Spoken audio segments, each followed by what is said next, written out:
আচ্ছা, এখন তাহলে কারে ক্যাপ্টেন দেওয়া উচিত? না, এই মুহূর্তে আমি বলি আপনি তো এর আগেও পেয়েছিলেন, সাকিব আলিয়াজি পেয়েছিল, আশরাফুল আলিয়াজি পেয়েছিল, আমাদের মানে ইয়াংদের কি বেশি প্রাধান্য দেওয়া হয় ক্যাপ্টেন্সি দেওয়া?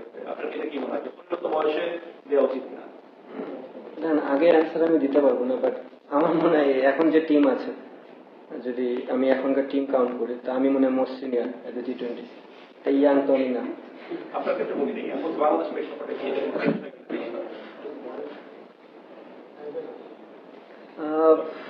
আমি এটা অ্যান্সার ভাই আপনাকে ক্লিয়ার দিতে পারতেছি না যে জুনিয়ররা কি ক্যাপ্টেন বা ইয়াং বয়সে ক্যাপ্টেন হয় কিনা।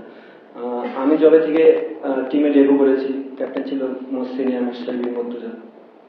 মাশরাফি বিন মুর্তজা চেঞ্জ হওয়ার পর হয়েছে সাকিব আল হাসান, উনিও মোস্ট সিনিয়র ছিল তখন। দেন তামিম ইকবাল, দেন মুশফিকুর রহিম। তো আমি কখনো দেখিনি যে আমি এমন খেলতেছি যে আমার জুনিয়র কেউ ক্যাপ্টেনশিপ করতেছে।